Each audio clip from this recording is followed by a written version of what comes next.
Saan ka man ngayon, dinala ng pagkakataon, nag-iisang humarap sa hamon, at hindi uurong.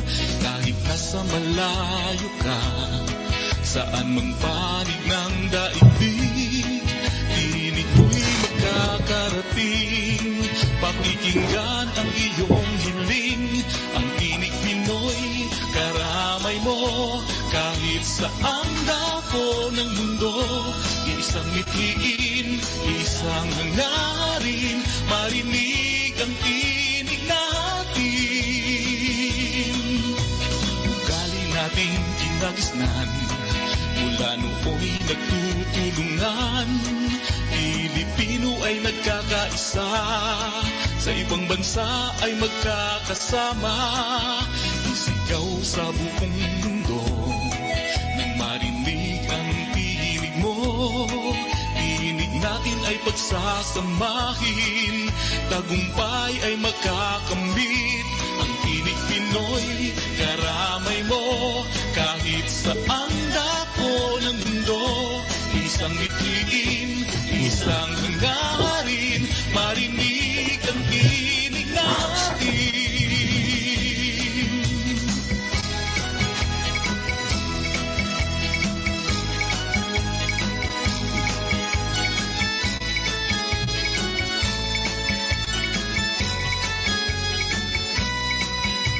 Ugali natin kinagisnan, mula nooy nagtutulungan. Pilipino ay nagkakaisa, sa ibang bansa ay magkakasama. Isigaw sa buong mundo, nang marinig ang tinig mo. Tinig natin ay pagsasamahin, tagumpay ay makakamit. Ang tinig Pinoy, karamay mo. Kahit saan dako ng mundo, isang mithiin, isang hangarin, marinig ang tinig natin. Tinig Pinoy, tinig Pinoy, tinig Pinoy, tinig Pinoy.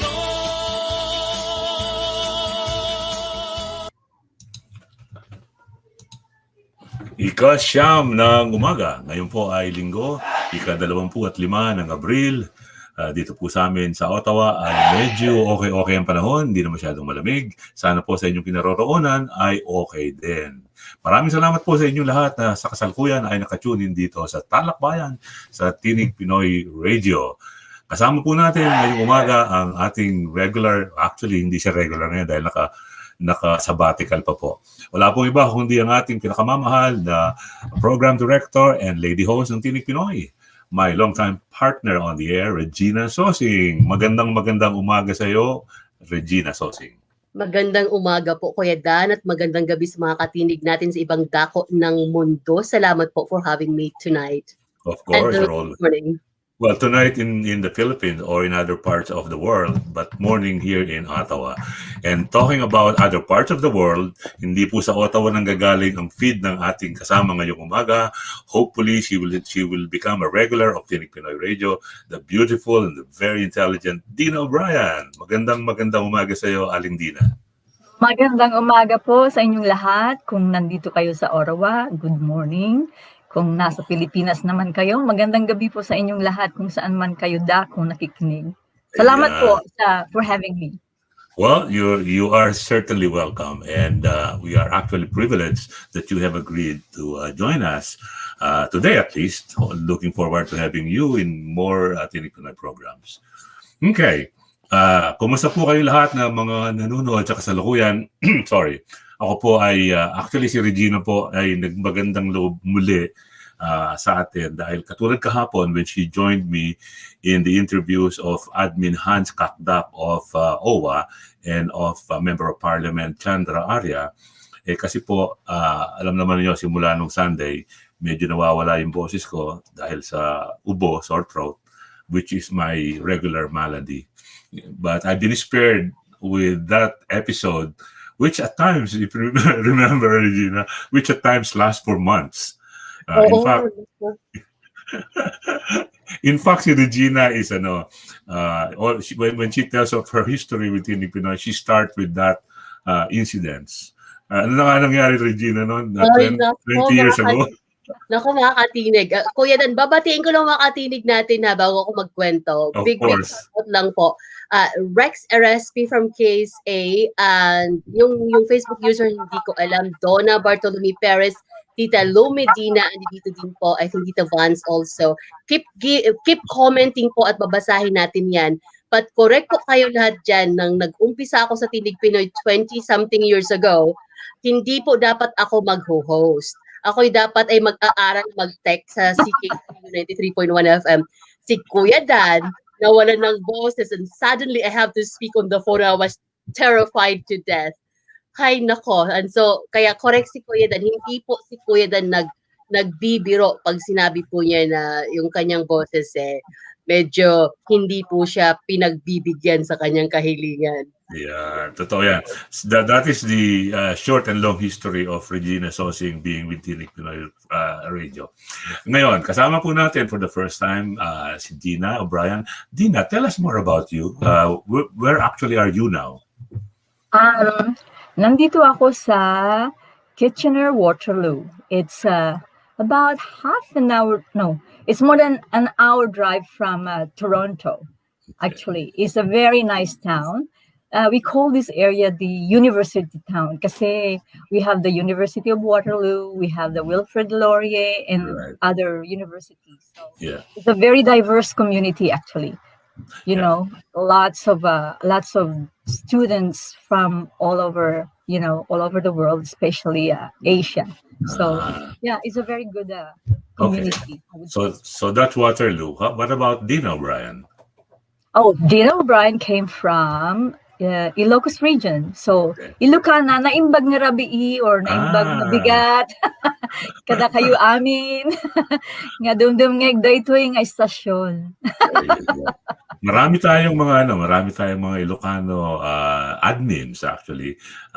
Maybe you're not aware, Dina, the fact that the Tinig Pinoy group, halimbawa yung presence natin sa Facebook, is very orderly is because it's well managed by our admins. And the fact that our programs, halimbawa, are being promoted is because of our admin. Sila yung nagki-create ng mga banners that they post. They also regularly check the attendance of those who are tuning in. Yeah. So, yung siguro kalahati yata ng ating mga admin, mga Ilocano, Regina. Correct po, Kuya Dan. Ang dami ng messages dyan. Si Susan, si Brims, sila po ay nagsasabi sa'yo, nag-response, sumagot sa'yo, Dina, in Ilocano. Yan. I should not say bakit, Kuya Dan. I should just say na ang gaganda talaga ng mga taga Ilocos region, You're touching something that I should not be commenting on. No, yeah, don't get into it. Politically correct si Kuya Dan. Hindi natin mahuli si Kuya Dan, He's always very alert. Let's say hello to Charmaine Dampil. Charmaine is a new DJ of Tinig Pinoy Radio. Siya po ay nasa Bahrain sa kasalukuyan, and she has her program every Friday, I think. I saw them on Friday night dito sa Ottawa. Friday night, yeah. So that's Saturday morning. Yeah, ang specialty po ni Charmaine, if you haven't noticed, a indie artist, which is one of the advocacies of yours truly and of Tinig Pinoy Radio. Ang Tinig Pinoy Radio po ay nagbibigay ng pagkakataon para sa mga independent artists na hindi nabibigyan sa Pilipinas ng enough playtime ng kanilang mga compositions.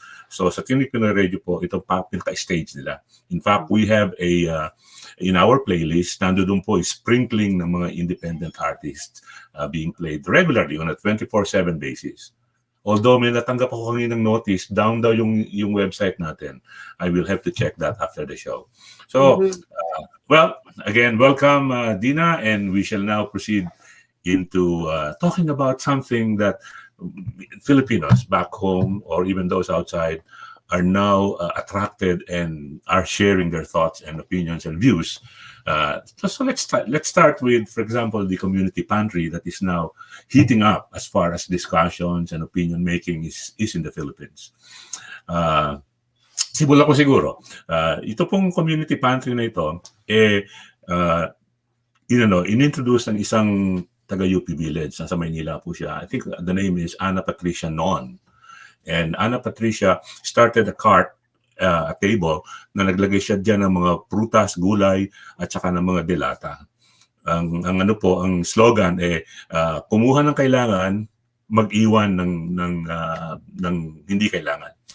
Okay, so you can pick any of the goods available on the table, and then if you have something to share, iwanan mo dyan. So the community members can come and also do the same. Yan. Naging mukhang naging sensitibo yung issue dahil pinasukan ng mga magagaling na mga politiko. Okay?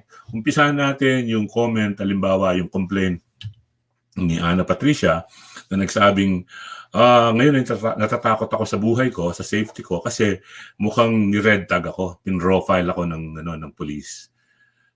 Yeah. So doon nag-umpisa yung ang tawag dito, yung skandalo. I don't know if I can use the right word. Yeah, ganon. Diyan po nagsimula yan. Pero ito pong movement na ito ay nag-percolate. Talagang maraming na-attract. Kasi naman napakaganda naman talaga ng purpose. In fact, yung nabasa ko po kahapon, mukhang nakarating na to internationally dahil maraming Pilipino outside the country. In fact, I didn't even know na meron pala mga Pilipino, malaking grupo ng Pilipino sa East Timor. East Timor is one of the Asian countries, a small one, but also part of our region. Nandoon po yung mga grupo ng Pilipino, nagtayo na rin ng community pantry sa East Timor. Yan. Pero magbalik tayo sa Pilipinas kasi walang problema pa rin sa East Timor. Ang problema nandun sa Pilipinas.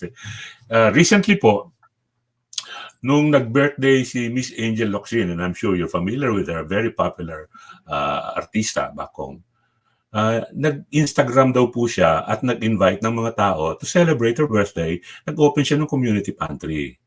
Mm-hmm. Unfortunately, doon sa event na yan, ay nagdagsaan ng mga tao. In fact, as early as 2 o'clock in the morning, apparently, according to claims of some, ay nagpuntahan na yung mga tao doon na naghintay na mag-open yung pantry. Para nang sa ganun, mauna sila. And then I think the numbers talagang nag-mushroom, thousands. And obviously, nagkaroon ng problema sa crowd control. In that process, meron pong namatay. A 67-year-old man, Rolando de la Cruz, I believe is the name. So he passed out doon sa linya. Pagkatapos, dinala siya sa East Avenue Hospital, where he was declared dead on arrival. So it's unfortunate, it's tragic. I mean, sabihin natin, isang buhay lang yun kumpara sa libong makikinabang. Yes, but one life lost is always one life lost. I mean, if it can be avoided, it should be avoided. Preventable po ito eh. Bakit sinabi yung preventable? Kasi kung meron proper crowd control, hindi mangyayari yan, di ba? So yan po, dyan ngayon ang nagiging mainit na balitaktakan. There are people who are now blaming the organizer. And siyempre, sasagot yung mga organizer. Sabi ng organizer, in fact, sabi ni Angel Locsin, unfortunate po ito, kinalungkot ko nangyari, pero hindi ko naman po ginusto ito. Hindi po namin sinadya. Madaling sabihin yung hindi namin sinadya, pero naisip ba ninyo yung consequence ng inyong action? Sabi nga ni si Nightingale ba nagsabi noon, for every action, an opposite reaction. Tama ba yun, Alindina? Yes, tama. Well, para sa akin, hindi naman po masama ang gumawa ng ganun yung tumulong. Pero I think in case of Angel Locsin, parang na lack of foresight lang konti. Dahil when you arrange a community event like that, I think it would have been, more secure kung nakipag-ugnayan muna siya sa local authorities. At the same time, yung system in place ba ng community or city hall was observed, di ba? Na dapat may crowd control, may dapat social distancing. Mm. Parang, it's the local authorities that will, nag-seek sana sila ng help from the local authorities to back them up. Right. So natumbok mo, Dina, when you said particularly yung tungkol sa social distancing, given the occasion, given the times, the uncertainty of the times, and hindi natin alam now kung paano talaga natatransmit yung COVID virus. Dapat talaga i-observe natin yung mga minimum health protocol at least na sinasuggest ng mga health authorities. Tama si Dina, dapat talaga i-coordinate mo yan sa mga authorities, like sa mga police, halimbawa, para at least magkaroon ng crowd control. In fact, if I can give you additional background on this, si Mayor Belmonte po ng Quezon City, where the incident happened, ay nagsabi na hindi daw nagkumontak sa Quezon City Mayor's Office ang grupo ni Angel Locsin. So, that could have been an oversight, but given the rhetoric that is coming from the early organizers and from the left, na sinasabing talagang yung police niyan, they're red tagging us. Yun ang masakit. They're using the phrase red tagging in every occasion they can, and uses that as some kind of an umbrella para nang sa ganun ay maakusahan nila yung kapulisan that they are doing something that harms people like them. Maybe it's true in their case, baka meron silang alam na hindi natin alam, but there's nothing out in public that indicates or proves that what they're saying, if you were, for example, identified as a communist-leaning individual, that you will be killed. Wala pong gano'n Wala pong gano'n. Kaya parang sobra yung mga reactions. Ito ang masakit. Sabi ko kanina, yung mga politiko medyo nakisawsaw. Naku po, ultimo nga ginagalang natin at paborito ng marami na si Isko Moreno, mayor ng Maynila, si Bico Soto, na mayor ng Pasig, ay nakisali din po. And you know what they said? They said, hindi na kailangan yung mga permit na yan. Magandang move yan Magandang move. Parang sinabi ni Dina kanina, maganda yan actually, nakatutulong yan sa bayan. Particularly ngayon na ang ayudang galing sa gobyerno ay hindi naman sapat. Di ba? So, anything that could help those in need is good. Pero yung sabihin mo, ikaw ang authority, ikaw ang mayor, sabi mo, hindi na kailangan ng permit. Hindi naman po siguro tama yon. Kasi when you said that, tsaka hindi naman permit ang hinihingi talaga Makipag-ugnayan ka man lang. Yeah. Para maiwasan yung potensyal na gulong katulad ng nangyari ngayon. I mean, one dead may not be so much kumpara sa mga mas makikinabang na libo-libo. Pero sabi ko nga kanina, one death is always one death. And it's unfortunate it happens. Kuya Dan, back up tayo. Back up tayo sandali. This is my point of view. Pero nais ko lang sabihin sa mga nakikinig na sa atin ngayon at nanonood, nakikita po namin ang mga comments nyo. Keep it coming. Ang gaganda ng mga komento dyan at babasahin po natin yan. I always enjoy Tita Lu Medina. Ang galing kasi niya talaga magbigay ng opinion niya at saka she always have this sense of humor. At sa mga madami nating nagbibigay ng opinion dyan, keep it coming po. Babasahin natin yan. So, ang back up po sa puntos ko naman, nung sinabi ni Ina O'Brien na lack of foresight, which is, I think, bang on talaga. Una, siguro nung nagbigay nun si Angel Locsin, hindi nila ina-anticipate na napakadaming tao ang darating. Although, if you are Angel Locsin, you should expect that. Exactly. Yes, she forgot that she's a celebrity and people would want to go and see her. Right. So, unang puntos yan. Pangalawang puntos, yung hindi nakipag-coordinate sa local government is, again, lack of foresight. Hindi nila inaasahan na mapapadaming ganon. Pangatlo, public health. Nako, dito tayo medyo mahalaga yan kasi sa dami ng tao na pipila, they're not supposed to commune like that, right? Pero I think it works better before yung halimbawa yung mga kapit-kapit bahay lang dyan. I think yung concept nun ay ganun lang sa una na yung ilagay mo dyan sa harapan ng bahay mo at yung kapit-bahay mo siguro magbibigay, it wasn't meant to be for thousands of people po. So, tama po na correct at napakagandang idea po yun. So ngayon, moving forward, ano kaya ang ating gagawin para hindi naman ma-discourage yung mga tao na mayroong mga magagandang idea na konting bagay lang, subalit ito po'y nagbibigay ng tulong sa maraming tao. So, ano ang gagawin natin? But Kuya Dan, I am so curious po at ako'y tuwang-tuwa makita ang mga nagko-comment sa atin. So, anong gagawin natin? Umpisa natin basahin ang mga comments natin. I think so, yeah. Sabi nga natin, ang TalakBayan is not just a one-way opinion or idea.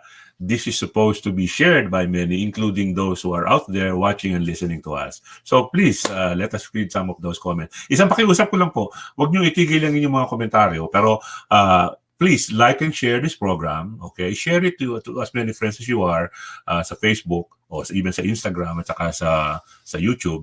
Parang sa ganun po, mas marami yung makisali sa atin dito sa ating usapan. Maraming salamat po sa inyong patuloy na suporta, pero dagdag na tulong po sa ating lahat yung ano. Tsaka isa pa po, kung gusto ninyong makita namin, mabasa namin yung inyong comment, bigyan po ninyo ng permission ang StreamYard when you are supposed to make a comment na makapag-post kayo sa StreamYard para lumalabas po yung pangalan nyo instead of Facebook user lang. Regina? Opo, at mga katinig na nakikinig at nanonood po na nagbibigay ng mga comments at yung hindi pa nagbibigay ng comment, ngunit iniisip po magbigay ng comment, para alam nyo lang, kami ay babasahin namin yung nasa StreamYard. Kung nasa Facebook Live kayo at hindi ko po nabasa dahil hindi po yung nag-a-appear sa StreamYard, baka po kayo magtampo, wag po kayo magtampo ha, comment lang kayo ulit. And di na ano kaya, magsalitan tayo, nakikita mo yung comments in the StreamYard? I cannot see. Not yet. Nakita mo yung private chat, yung kabila nun is comments. Kung ilagay mo yung cursor sa comments, you will see the comments. So, comment, lalabas yan.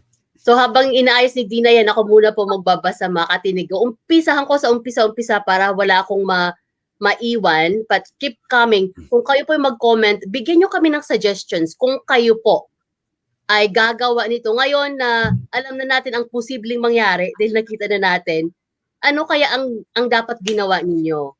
At ano pa kaya ang ideas ninyo na pwede nating gawin? Kasi Kuya Dan, isang bagay din po, Andina, isang bagay din po na nagpapatunay kung bakit po marami ang dumalo at nakipag-participate tungkol dito sa community pantry is that one, marami talaga ang nangangailangan sa atin. Right. At pangalawa po, marami din sa atin ang may bukal sa loob na magbigay. Right.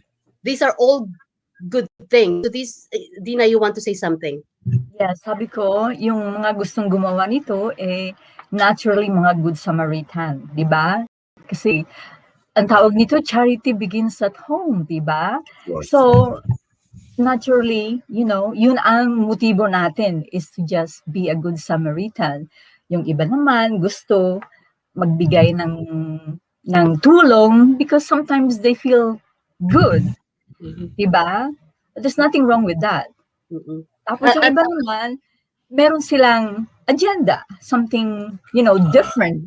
So, iba-iba yung klase ng tao na gustong tumulong. Okay? Some have, some agenda, personal agenda. Some is just really out of the goodness of their heart. Ang iba naman, naturally, na nagbibigay katulad sa religious. Kaya, so that's, that's one of the mandate is to tumulong sa community. So, yes. So, we are welcome to do such thing. Except, yung motivation lang is tulong para sa ating mga kababayan. Kasi Kuya Dan and Dina, for example, kung ako ang gumawa nun, siguro big deal na kung mapunta yun sa kabilang kalsada na ako'y naglagay ng pantry. But of course, it's Angel Locsin, right? You have that reach. So iba yung kalagayan mo kumpara sa regular na Regina lang na naglagay ng community pantry. Yeah. Inilagay pa sa Instagram. So yun ang problema doon. I mean, ako Regina, Dina, at mga kababayan, ako po ay big fan ni Angel Locsin. I love her, especially when she became Darna, no ha? And that alone is a motivation for me. Kung ako'y nandito sa Maynila, malamang pupunta din ako doon para lang makita ko si Angel Locsin at maybe makamayan.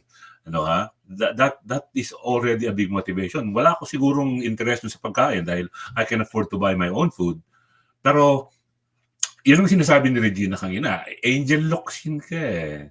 Yeah, the least thing you could have done is to coordinate this with the mayor's office and let them take care of the necessary precautionary measures. Yung Safety and health, no? isang lesson din sa ating government sa atin, let's see city government, yung red tag din sa yung process din sa atin, kung nakipag-coordinate ka, probably would take you a week or so.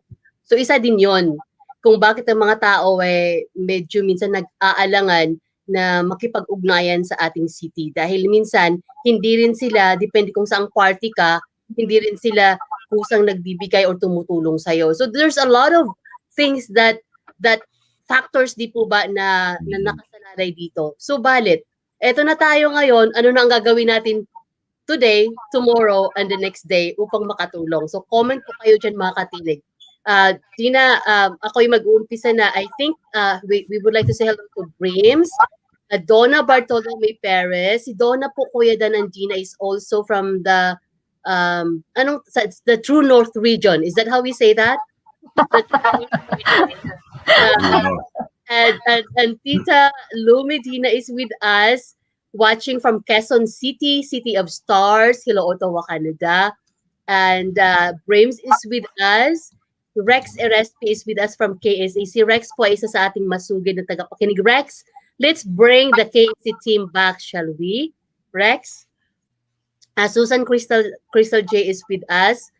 Si Susan, si Brems, and si Donna, they are one of our 3 of our 8 or 9 admins na napakasipag po. And our beautiful co-host, Charmaine Dampel. I saw her, Kuya Dan, I mentioned to you yesterday. She has an excellent voice. She has a very good voice, and I'm very proud, Charmaine, that you are part of Tinig Pinoy Radio. Salamat. So she's in Bahrain. Hello kay Maria Theresa Maganaka, maayong gabi diya sa Davao. And naimbag bigat kinka, Madam Dina. And another proud po from True North is Rosemary Palima. And hello to Glenmore Goliath. And Elisa Austria Elazar, Ilocana from Pangasinan. Maris Kaadlawon, shout out from Manila. And Charmaine said hello daw po sa atin. Etong sabi ni Charmaine, kumuha ayon sa kailangan, magbigay ayon sa kakayahan. And our dear friend Marilyn, do you say leggy or leg? Leg. Yes, from Ottawa. Good morning. It was Marilyn, Dina, and our friend Miss Cameron Janet. Nagpunta po sila, Kuya Dan, sa ating 25th year anniversary. Right. I remember Janet. Yes. In their gorgeous outfit. Lalab Cozina.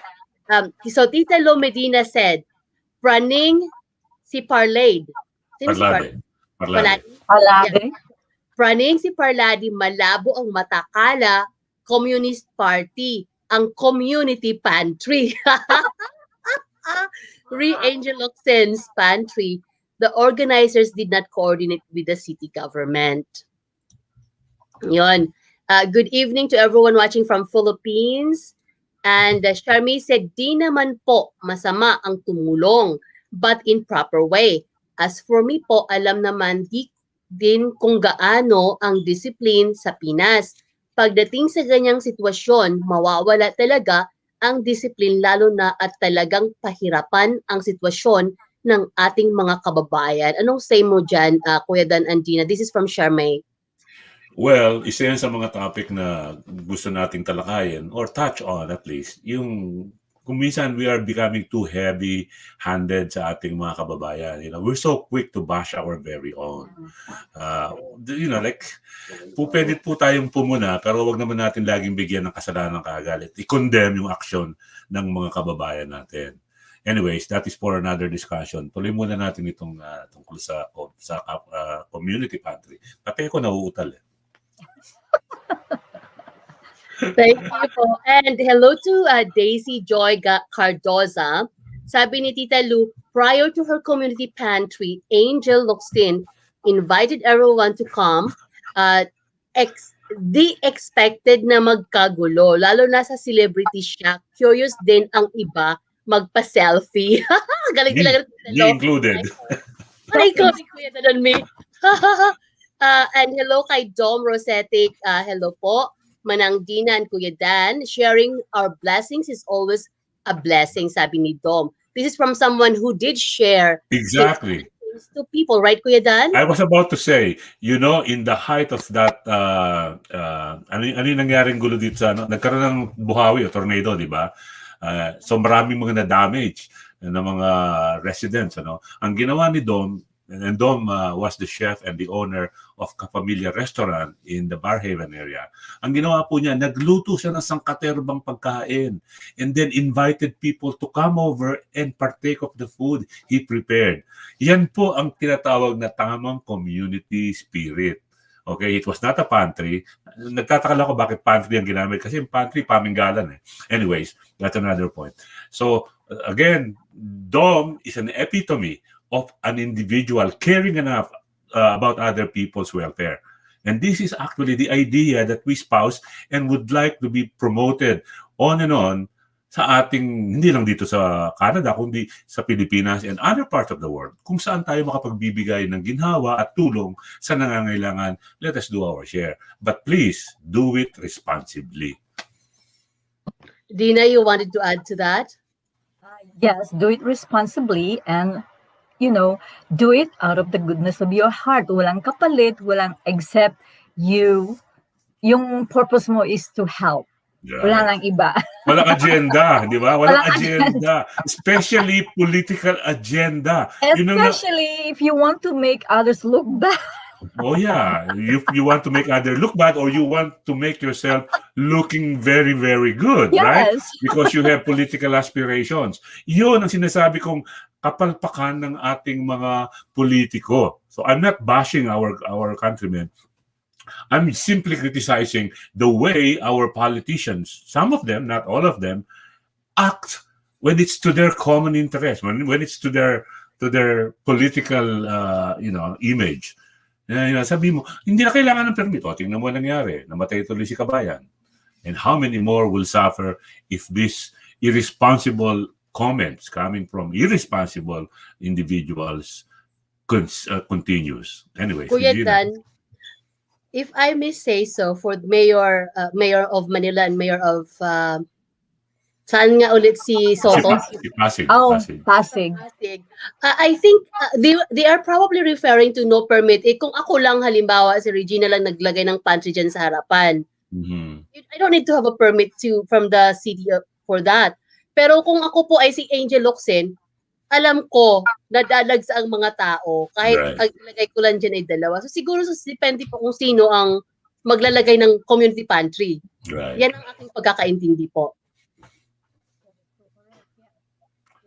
So that's why yung mga authorities naman, kung si Regina lang si Dina, wag mo nang haharasin kasi right. they're doing it a small scale.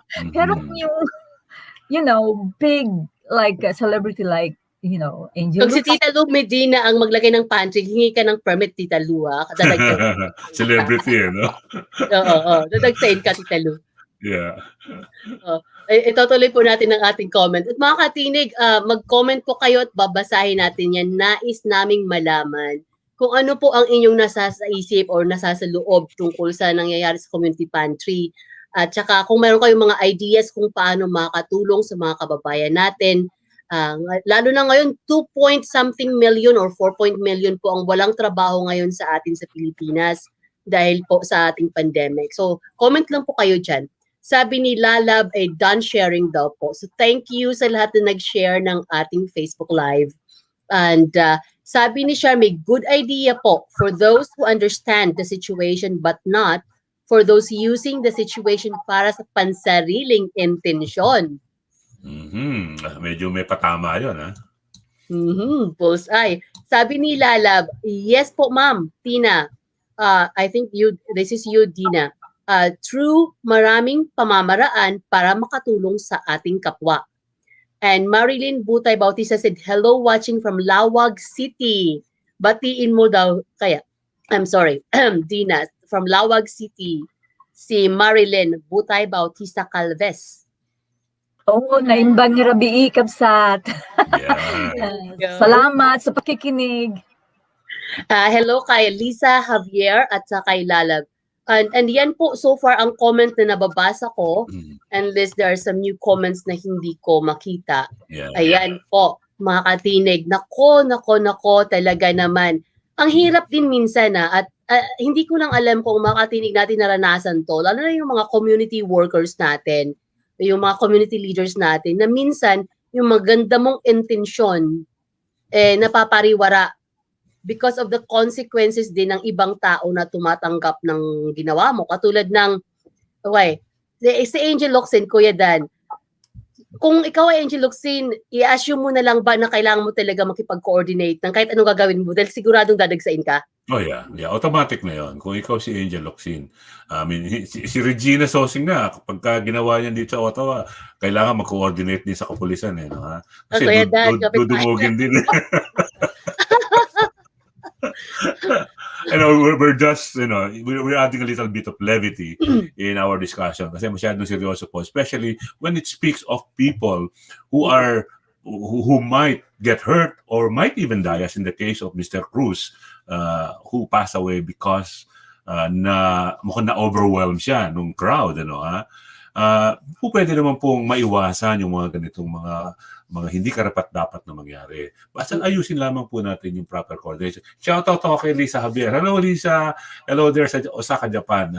I've been looking forward to playing your song.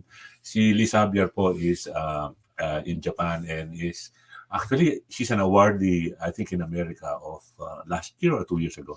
Again, congratulations to you, Lisa, and thanks for sharing your time with us this morning. Nako, Kuya Dan, kailangang marinig namin ni Dina yung songs na yan ni Lisa Javier. Yeah. So she's in Japan. So mga katinig, tuloy lang po ang inyong komento. Ano po dapat talaga ang gagawin natin? Do we need a permit? Do we need not to get a permit? So yun po. Siguro kailangan ng permit sa mga malakihan na talaga. Actually, yung community pantry is supposed to be just local. Localized dapat siya. Parang sinabi mo, kapitbahayan yan, village yan, mag-share kayo dyan. Yun ang talagang idea ng community pantry. Kaya lang, dalak nga po the realities of times in the Philippines, marami po talaga naghihirap. At yung pinoprovide na ayuda ng gobyerno ay hindi naman sapat. Yan po ay ayuda lamang. It's not supposed to take care of every needs of a citizen in the Philippines. Kaya yung doon po sa mga nagbabash sa gobyerno, halimbawa saying, saan naabot yung 4,000 pesos na pinamimigay nyo? Saan naabot yung 1,000 pesos per individual na pamimigay ninyo? Totoo po yun. That is a valid question. Pero isipin po ninyo, hindi po katungkulan ng gobyerno ang i-provide ang lahat ng pangangailangan ng kanyang mga mamamayan. Okay? It allows for business, halimbawa, to thrive by providing controls and protocols that do not inhibit the growth of businesses, the growth of individuals. Ganun po ang trabaho ng gobyerno. Hindi po trabaho ng gobyerno i-provide lahat sa inyo ang mga bagay-bagay. Sorry, medyo uminit ng konti ang mga. Si Kuya Dan, umiinit. Ano mga katinig, ano masabi niyo dyan? Ang sabi po ni Marilyn Mendoza Morgan, hi Ottawa. From Michigan, USA, this is Marilyn Mendoza Morgan. Hello, Marilyn from Michigan, USA. At Marilyn. ay sabi ni Marilyn, hello, not needed a permit. It's helping to each other. Helping permit is no need. Ang sabi naman ni Lalab, para sa akin po, ordinary lang tao or celebrity, pantay po ang pagtingin. Alam ko na maganda ang hangarin sa mga mamamayan at taos-pusong tumutulong sa mga mamamayan. Tama again yan. Tama yung mga comment niyo, including of Marilyn Mendoza Morgan. Walang masama doon na magbigay ng ganitong ayuda, ng klaseng ayuda ang ibang mga mamamayan other than government. Pero hindi po natin dapat alisin yung tamang protocol, yung control, given the times. These are special times.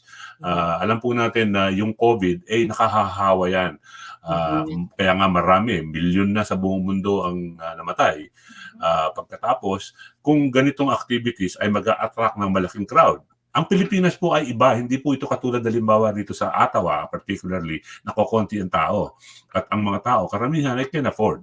Mm-mm. At ang gobyerno po, talagang medyo mas garbo ang naibibigay na ayuda sa mga mamamayan. Mayamang bansa, expected yan.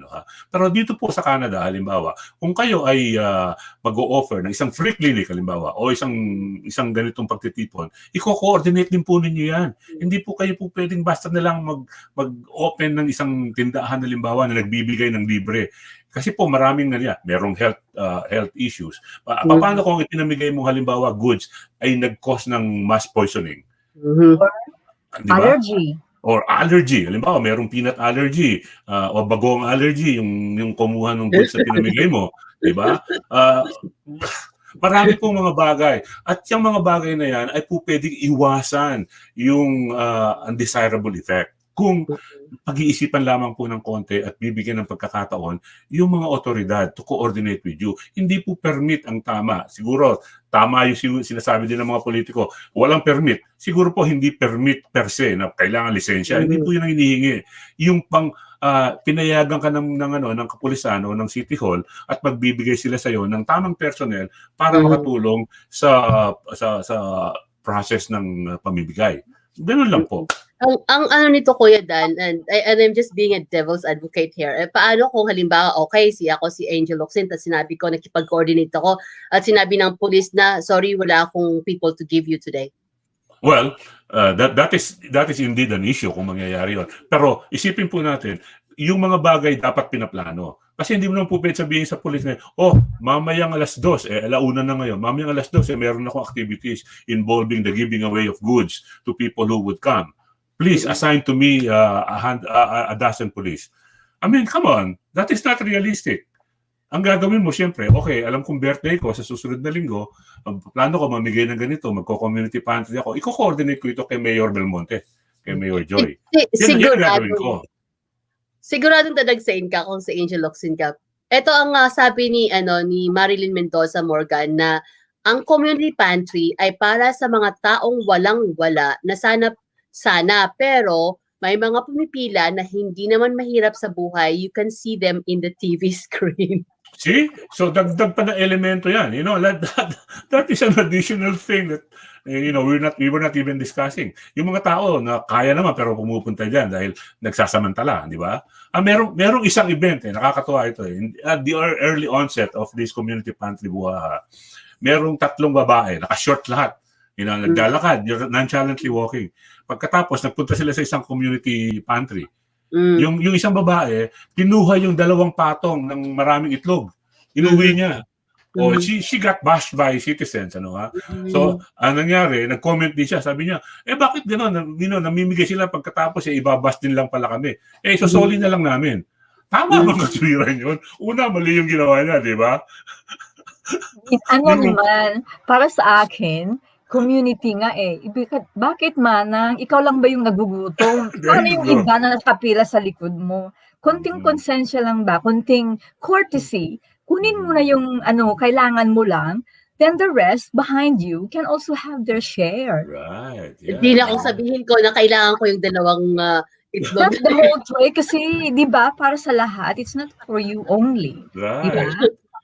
So dito pumapasok yung kahalagahan ng proper management ng mga ganitong aktibidades. Hindi lang po pwedeng lagay mo diyan pagkatapos paano kung nagkaroon ng awayan? Paano kung may nagalit doon sa ginawa ng babae na 'yon at inaway siya doon at nagkasaksakan halimbawa, di ba? Ito po kasi ang sinasabi na honor system. Dapat kasi tayo din ng mga tao na kukuha ay may kusang loob din at isipin din yung iba pang mga tao. So, kung tayong lahat ay merong right, pari-parehas tayo ng pananaw sa buhay, na alam mo na ikaw ay may kailangan, pero alam mo din may rami din may kailangan. So, kung lahat tayo ay pari-parehas yung intensyon, walang problema itong community pantry na to. O okay sana lahat. Ngayon, ako yung magbabasa muna ng comment ni Tita Lumedina. Kaya habang kayo naghahanap sabihin, sabi ni Tita Lumedina, ginaya ng DENR ang community pantry. They are giving away seedlings, gulay, prutas para itanim, dinedma ng mga kababayan natin. Walang kumuha sa community pantry ng DENR. Obviously, tamad ang Pinoy. Gusto puro libre. Relief goods din yung ginagawa nila Angel Locsin. Mag-house to house siya para mas okay. Walang siksikan. Oh, good point. Critic yan ni Duterte. So, sino ngayon ang palpak? Madami daw kasi nagugutom, gusto nyo ipamukha na walang silbi si Duterte. Well, to a certain degree, agree ako dun sa point ni Tita Lu, ano, ha? Kasi yung I like it, alo. yeah, kasi yung iba talaga ang purpose lang nila para put to task the government of Mr. Duterte, para hiyain yung ginagawa ng gobyerno dahil ang ano nila, ang purpose nila pababain yung rating nung mama dahil papalapit na po ang eleksyon, which is one of the topics that we will be discussing today if we have enough time. Anyway, sa punto pong ito, medyo palalamigin natin ng konti ang ulo ng mga nanonood at nakikinig, including yourself, by playing a song. So, ladies, ipi-play ko lang itong song na to. Kasi, Okay po. okay. All Yeah. right.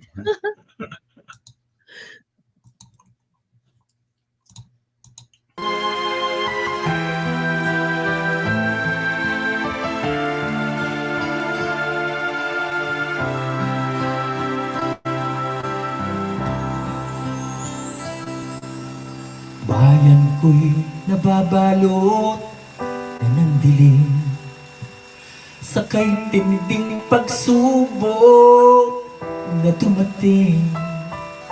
Manalig ka at tayo'y diringgit, pag-asa'y mapapasatin. Ngayon panahon ng pagmamahalan, galit sa ating puso'y kalimutan. Magkaisa, oo, magkaisa, pagmamahal ating ipadama. Ikaw, ako, tayo dito sa ating mundo'y umaasang di pababayaan. Kay aming maanang mga luha, mahal ay nawalan. Umakita natin laban lang. Silang sumasagip mga buhay, humaharap sa salot na kalaban. Silang tagabantay, buhay inilaan, bayaning di matatawaran. Ngayon'y walang mahirap o mayaman, lahat pantay-pantay sa naranasan. Manalig ka, oh, manalig ka sa Diyos at tayo ay pakikinggan. Ikaw, ako, tayo dito sa ating mundo'y umaasang di pababayaan. May raming maanang mga luha, mahal ay nawalan. Umakay darating laban lang.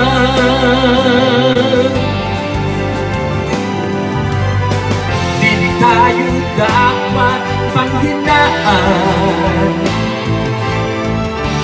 sa ating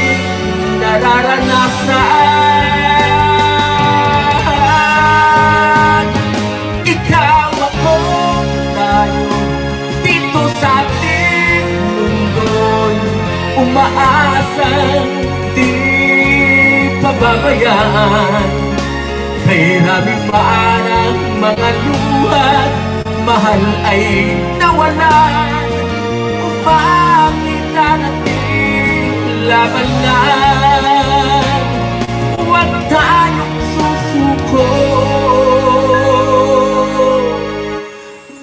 laban lang.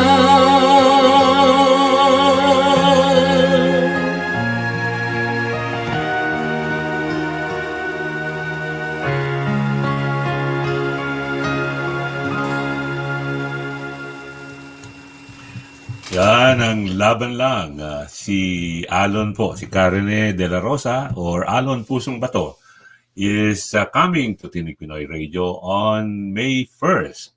He will be our guest and we hope that you will join us then and be entertained with his beautiful songs. Kaibigan po ng Tinig Pinoy Radio si Karine, or that is his real name, Rene de la Rosa, or known to millions of people around the world as Alon Pusong Bato. Yan. So maghanda-handa na po kayo, yung mga tagahanga dyan ni Alon, siguradong masisiyahan kayo. We will have an hour with him. We're not inviting any other guests, just to be sure that all 60 minutes is dedicated to Alon. Yan. Naku, exciting.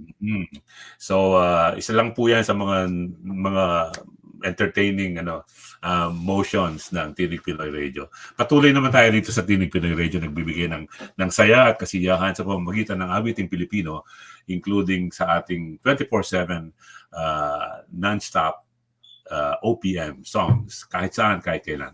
Yung pong slogan na yan may kahulugan.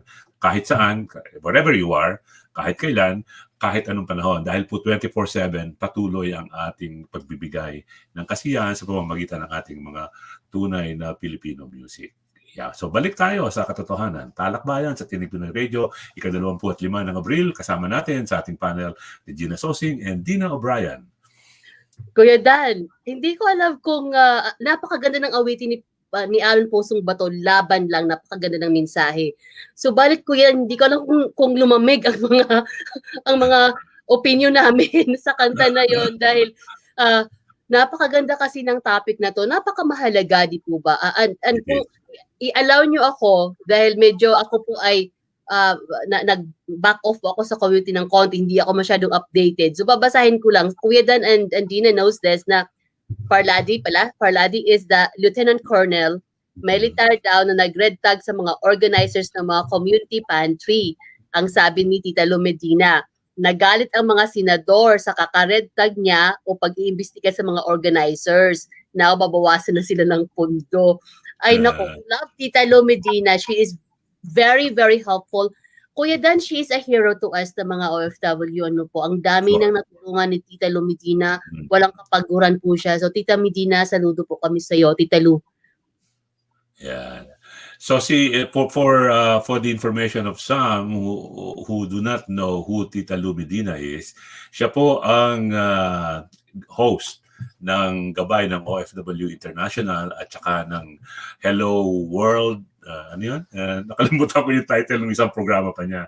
Pero siya po has been a mainstay of gabay ng OFW, and she has indeed helped a lot of our kababayan who were in some predicaments na masasabi mong mapanganib or hindi healthy para sa kanila. And she is also the person who actually invited for us si Admin Hans Leo Kakdak of OWA, yung administrator ng OWA, who was a great guest and provided very good feedback about what OWA does and intends to do. Anyway, so again, Tita Lo Medina, ang tawag ko sa kanya, Atche, kasi she is from Pampanga. So Atche, maraming salamat po. Sana hindi kayo magsawa sa pagtulong sa ating mga kababayan. Ayan. So Regina and Dina, back to you. Kuya Dan and Dina and mga katinig, sabi ni Grace Caballo-Zano, hello Miss Dina, my batchmate, watching from Fontana, California. Is it California or Canada? California. Fontana. California. Ayan. Marilyn Mendoza Morgan says, thanks, Lou. Ayan po. And hello. Sabi ni Tita Lo, Alon Pusong Bato, halika na. Ang saya dito.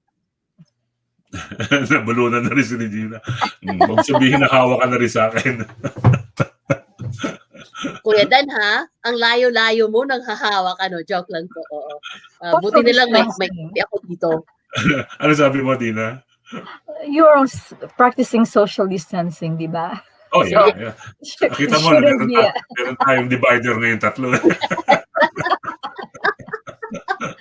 na, na napakadami pong puntos ang kung susuriin natin ang nangyari tungkol sa community pantry.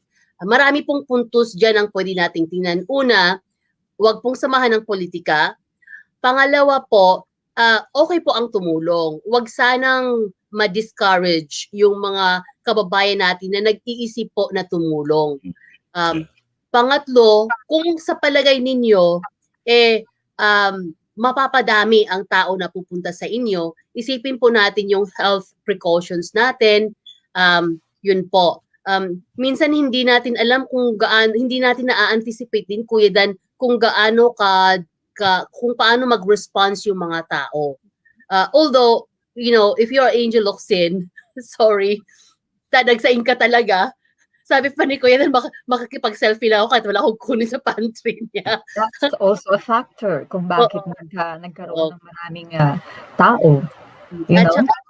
Correct po. At saka sa government naman po natin, whether it's a city or barangay, pag ganyan pong tulong naman ang gagawin ng tao, wag po nating pahirapan. So that's my point of view, Kuya Dan and Tina.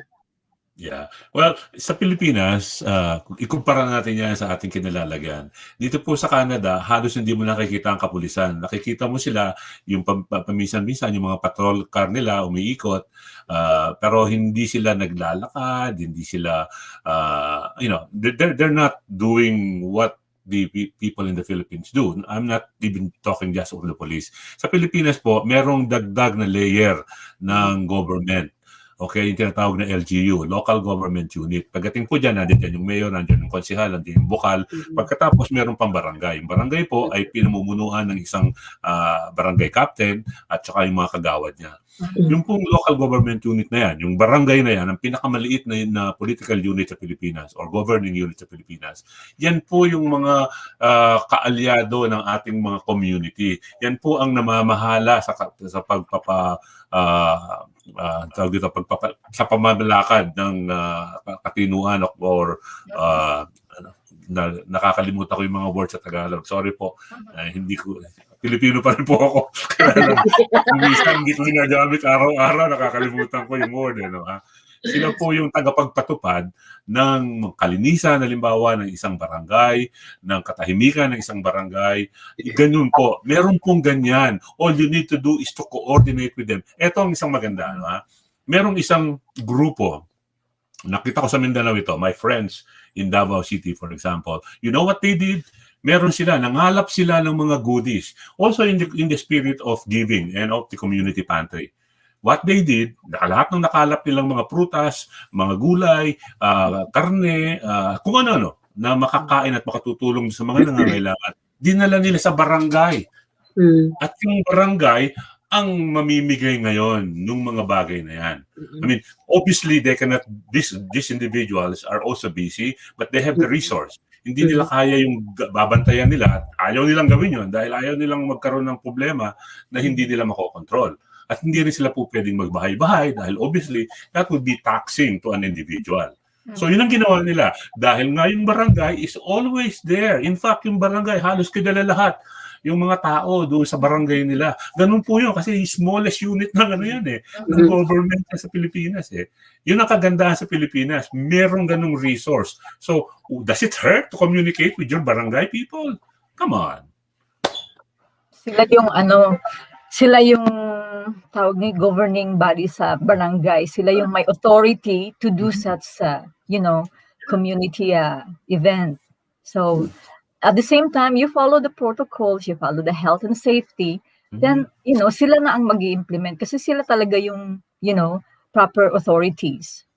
Yeah. So even if you are not an Angel Locsin, okay? So even if you're just a dandy Castro, halimbawa, a handsome gentleman who wants to help.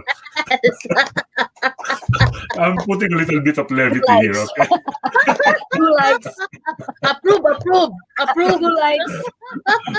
Okay. So, kahit na po ordinaryong citizen tayo, hindi po natin maiiwasan at hindi natin mapipreempt yung possibilities. So, why be reactive if you can be proactive? Okay?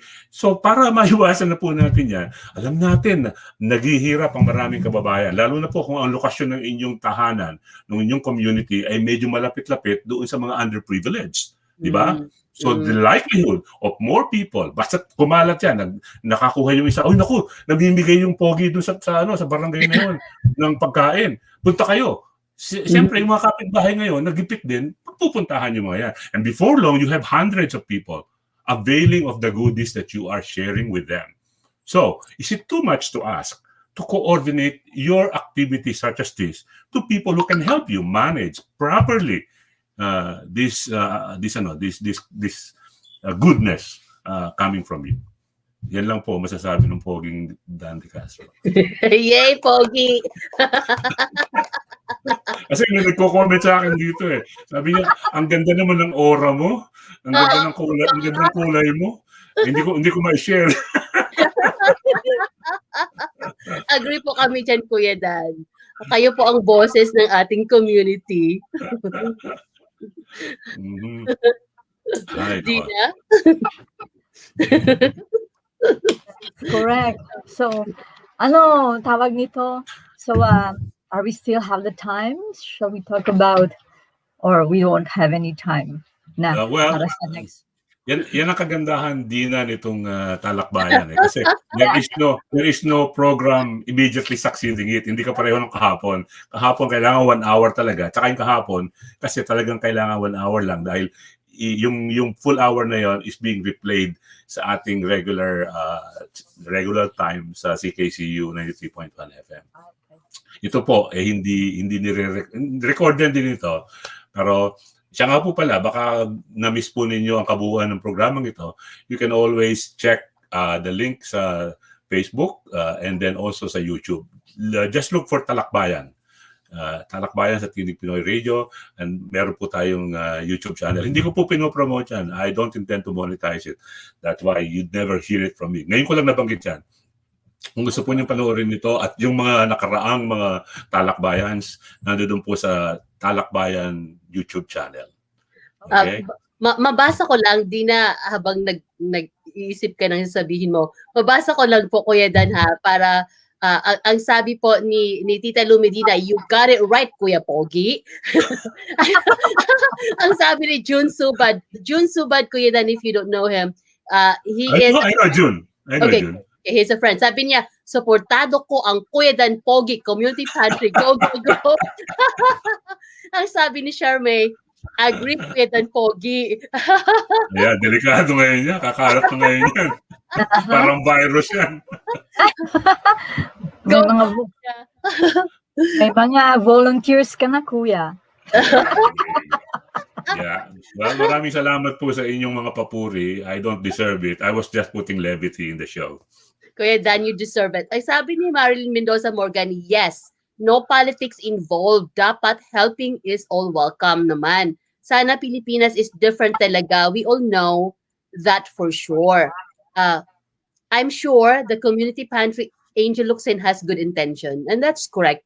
Ngayon lang kasi nakita natin ang resulta. When she was doing it, she probably, well, sorry, but you are Angel Locsin, you should know na nadadagsain ka. At saka yung halimbawa may pantry ka sa harapan, kung ang tao maghahawak-hawakan yan, hindi mo alam kung may sakit yung tao o hindi. Right. Isang pwedeng source din po yan na kailangan din natin ingatan. So, dito sa atin halimbawa sa Canada, ngayon kasi established na yon yung food bank natin nakabalot yun So pipick upin na nakabalot na nasa loob na ng balot. But then Kuya Dan, again, nung inumpisahan to ni Miss Nan, and she was only 26-year-old, naglagay lang siya ng konting dyan sa cart dyan sa harapan.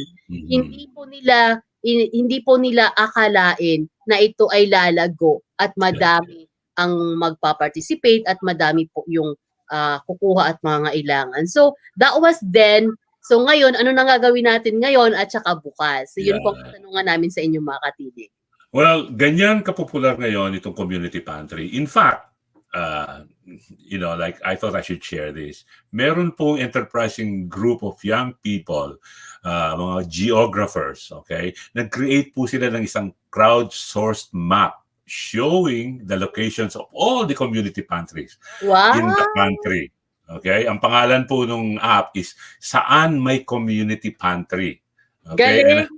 I'll give you the URL. So https://saanyan.github.io/saan-my-community-pantry/ Sa GitHub pala. Ang GitHub Okay? is a good community Yeah. source. So you can use your computer, your smartphones, and mobile devices and access that kung interesado po kayong malaman kung saan kayo po pwedeng mag-drop ng goods. Hindi para kumuha ng goods. Kasi kung kayo meron mga mobile devices na mga ganyan, ibig sabihin can afford kayo. You don't have to partake of what is there available to be taken, but you can partake by bringing something and drop it off and share it to the underprivileged. Hindi ko po donor. alam kung sino nag-post nito. It's from Facebook user. Pero mukhang nagtitrend yata ngayon, Kuya Dina at mga katinig, nagtitrend yata ngayon kung nasaan si Kuya Pogi, Kuya Dan. Wow, ha? New group for Kuya Pogi Dan. Ay, nako. Baka mga merong magsipila rito sa harapan namin, ma-overwhelmed din kami dito. O sige, gagawa na ako ng package ko. Isa-send ko dyan. Send mo ko. Nasaan? Ang bagong nito ang map naman is, nasaan si Kuya Pogi Dan? So again po, Saan May Community Pantry? Ay, Yan ganun po, pala yun. yan po ay makikita ninyo sa GitHub. Okay? So bisitahin po ninyo yan para sa ganun ay malaman ninyo kung saan meron. Apparently, there are over 100. I wish I can show. Okay, I can, pero ang daming laman itong nung screen ko eh. Malilito ako. So hindi na muna. Anyways, I think we have disabused already this topic. Pwede na siguro nating iwanan ito. Although may comment si Lumidina, sabi niya, naku, delikado yan. Pinaalam niyo mga community pantries. Marami kasi ang best sa Hakot Award.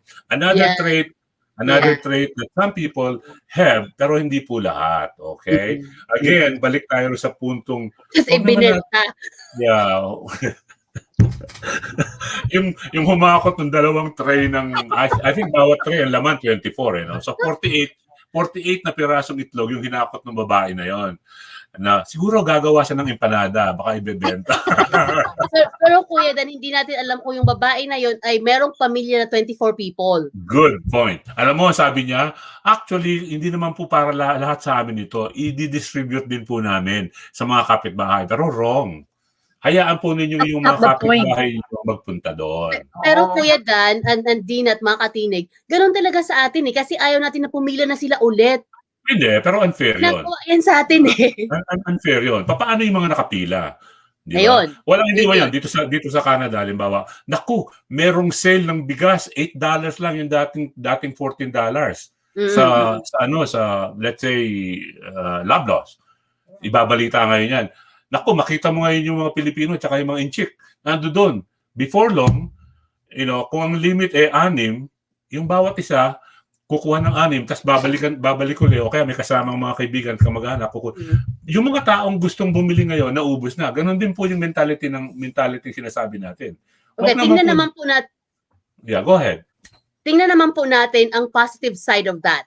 Yeah. Ang positive side of that, at nakita na natin time and time again, na pagdating sa crowdsourcing, super galing ang mga Pilipino. Pagdating sa communication, super galing ang mga Pilipino.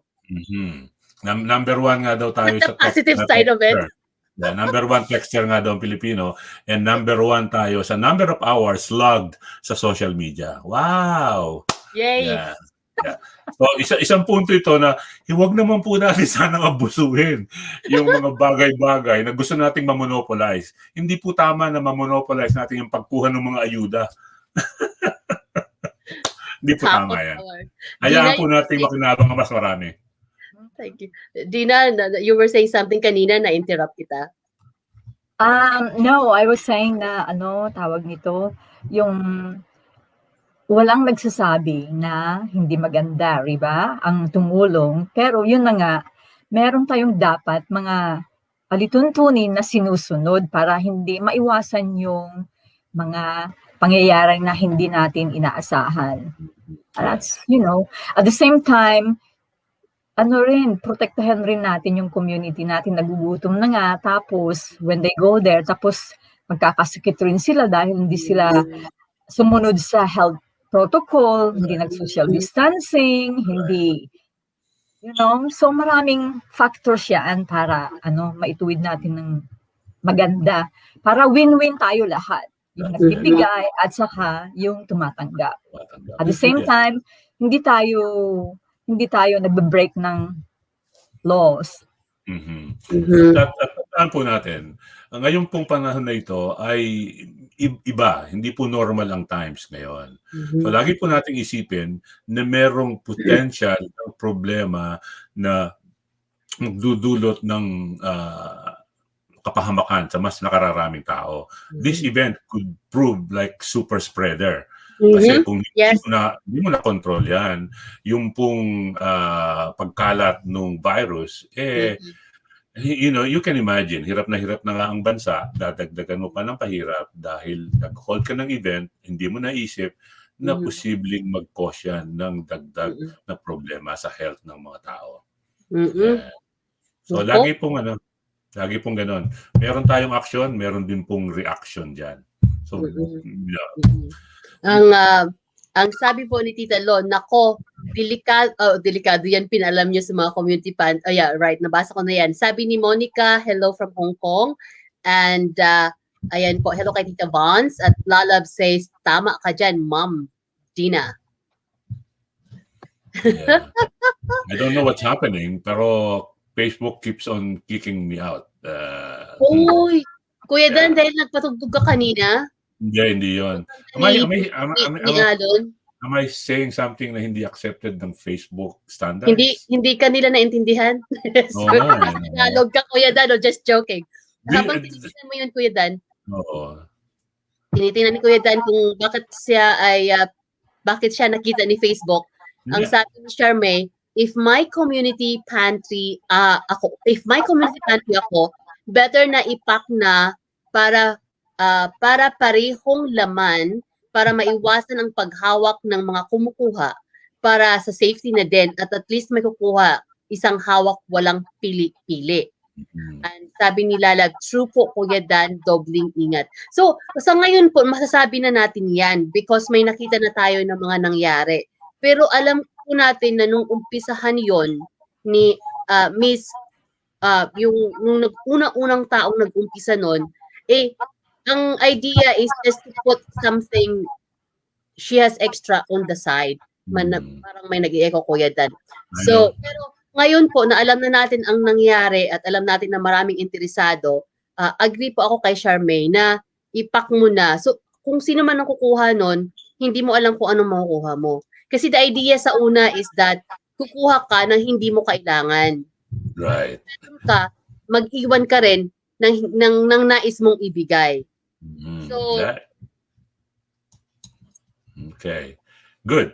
Anyways, I think as I was saying kanina, mukhang masyado na nating naabuso itong topic na to at medyo umiinit na. Siguro, iwanan na muna natin yan. After all, we are 13 minutes past the hour. We'll spend another 27 minutes or 17 minutes para half an hour. Para naman hindi tayo masyadong magtagal at hindi natin maiwan yung ibang mga topic na gusto nating talakayin. Yung COVID, merong magandang balita. May nakita kong news kanina. Mukhang bumababa na daw yung mga numbers ng mga daily cases ng COVID. Kahapon sa Pilipinas. Kahapon 8,300 daw yung mga ito. 8,162 new cases. Kasi po, yung nakaraang ilang araw, nag-average siya sa 10,000 and up.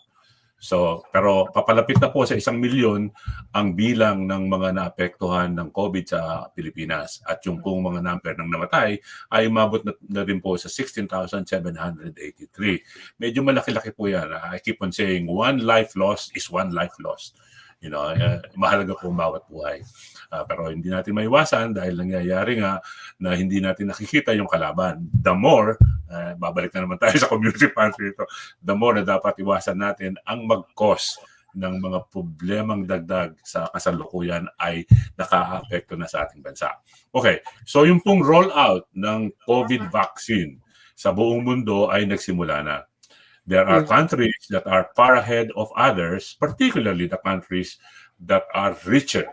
Okay, so yung mga G7 countries po, including Canada, dito po sa Canada, 10 milyon na raw po according to Teristam ang bilang ng mga na-vaccinate dito sa Canada. Si Dina had her vaccine yesterday. I had mine a week ago. So katunayan po na ang pera o ang katayuan sa buhay ay merong advantage over the underprivileged. Unfortunately, the Philippines is not one of those rich countries. Okay? So, sa kasalukuyan po, I think it's only a little over 1 million yung nabakunahan sa Pilipinas. Bakit? Bakit ganyan kakonti? Kasi po, yung availability ng vaccine is an issue. Even dito sa Canada po, pag nag-book ka ngayon, hindi available yung mga dates. Kasi po, yung supply hindi dumarating ng mas gusto natin, mas maaga. Ganon din po sa Pilipinas. Ang Pilipinas po ay meron ng in-order sa kabuuan, I think mga 60 million na yata yung na-place na order ng gobyerno at ikadagdag dyan yung in-order ng mga private enterprises na gustong bakunahan yung mga empleyado nila. So nakita ninyo ang kaibahan? Dito sa Canada at sa mga bansang katulad ng Amerika, yung pong vaccination initiative ay galing lahat sa gobyerno. Because they have the means, they have the resource. Sa Pilipinas po, gusto ng bansa, gusto ng pamahalaan siyempre na mabigyang lunas ang lahat ng mamamayan. Pero meron po tayong nagdudumilat na katotohanan. Hindi po kaya ng ating kakayahan ng resources ng bansa. Kaya ang nangyari diyan, halimbawa yung San Miguel, ang San Miguel po ay nag-place ng order ng ilang milyong vaccines para sa kanilang mga empleyado at yung karagdagan ng kondisyon na ginawa ng gobyerno at ng mga manufacturers that dapat merong makikinabang din ng mga ibang tao na underprivileged. Hindi lamang yung private citizens o yung mga empleyado ng naturang kumpanya. So ganun po. So, napakagandang adhikain, napakagandang panimula. Pero ang masakit po nito na hindi nakatutulong sa sense of feeling of tawag dito, yung confidence ng mga mamamayan, yung maraming mga tao na masyadong marunong, marami sinasabi na nakapalpakan ng gobyerno sa bagay na ito. Hindi ko sinasabing efficient ang gobyerno, ang sinasabi po namin dito, kung naman kayo, wala din lang may co-contribute na maigi, tumahimik na lang kayo. Okay? Nangyayari, umiinit lang lalo yung issue. Halip na go ahead, please. Hindi kayo nakakatulong. Hindi kayo nakakatulong, binibigyan pa nyo ng dagdag na problema yung mga Halimbawa, yung walang tigil, halimbawa yung tawag dito, yung pagbabash ng ilang senador tungkol sa ginagawa nung pamahalaan sa vaccine rollout. Ano ba ang magagawa nyo different to make it better? Go ahead, Dina. I guess sa atin kasi dito, as you said, Kuya, we have more resources, di ba? Right. So we are quick to sign the contract sa mga manufacturers. Right. In fact, parang we gave them money upfront Right. Para in return, pag okay na yung vaccine, we would be the first one. Pero the risk is, paano kung hindi nag-work yung vaccine? Right. Yeah. But that's a very big risk from our government. At the same time, hindi lang isa. Kasi just in case yung sa Pfizer hindi mag-work, maybe AstraZeneca will work. Maybe Moderna will work. So they were quick to sign contracts with the vaccine manufacturers. Right. Yeah. Sa atin sa Pilipinas, medyo mahirap kasi kulang tayo sa resources, di ba? At the same time, Pero kahit pa po ganyan ang Canada, tayo po para hindi naman masyadong mapa sa ilalim ang Pilipinas. Tayo po, although kasama tayo sa G7, number 52 tayo sa mga countries na merong vaccine. You see, Right. kahit Canada ay behind pa din. In fact, isa yan sa mga ginagamit na argumento ng oposisyon ni Trudeau sa kalagayang ito na sinasabi nila masyadong mahina at mabagal ang gobyerno ni Trudeau sa pag-address nung issue ng vaccination. Well, come on. Yes. Pero yung supplying ang problema. Exactly. At ito pa ang realities. Okay? Sa Pilipinas, nakapagtataka, hindi ko talaga maubos maisip. Ang mga tao, ayaw nilang magpa-injection kasi either takot sila or ayaw nila nung brand na yan. Yan pa ang isa kuya na yan pa ang isang cause ng slow rollout kasi 61% daw yung hesitancy sa vaccination. Yeah, exactly. So can you imagine? Like mag-isip naman po tayo ng kahit paano logical, ano po. Mas safe ba yung wala kang vaccine sa katawan mo na panlaban doon sa virus o yung meron kang vaccine dito na maaaring maligtas ka doon sa sa pagiging grabe na ikamamatay mo? Kasi a vaccine on your system is a lot better than no vaccine in your system. Obviously. Logic po yan eh. No, ngayon, yung may nabalitang namatay, halimbawa, out of millions, sabi nga nila, halimbawa, yung Sinovac has been injected to 100 million Chinese. Okay? Maaaring may mga nangamatay dyan. But is the risk, is the benefit not better than the risk? Parang pong gamot yan. In fact, yung ordinaryong gamot po pwedeng pumatay sa iyo kung hindi mag-react na maayos ang iyong system. Pero piniprescribe pa rin ng doktor yan. Nakalagay naman doon, pag binasa po ninyo yung mga small prints ng mga packaging ng mga gamot, nakalagay doon, merong contraindications, merong adverse side effects. At still, ipiniprescribe at ibinibigay sa inyo ng doktor. Dahil ang paniniwala ng doktor, yung benefit from that medication is further better to you than the risk or danger. Okay? Titingnan po natin, si Kuya Dan at saka si Dina, sila po ay nagkaroon na ng vaccine, first doses I think, at sila po so far ay walang reaction na hindi maganda. Yung isa po sa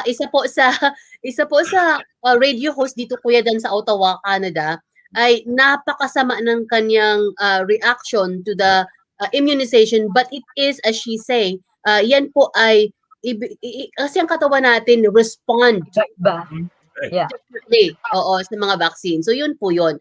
So pero kung sabi po ni Kuya Dan is kung titingnan mo yung percentages, let's say kung ang merong case ay 2 lang out of 1 million, parang 0.00 nothing yan.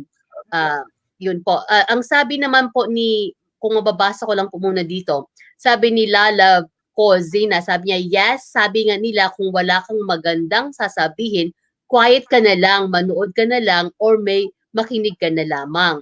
Ang sabi naman ni Grace Cabalozano, totoo yan, pag may pera ka, may vaccine ka, at yung mga walang-wala, maghintay kung kailan magkakaroon. Ang sabi naman ni Charmaine, one more issue for the vaccine, the hesitation of the people. Yeah. Maraming salamat po sa inyong patuloy na mga komentaryo. Ipagpatuloy lang po ninyo.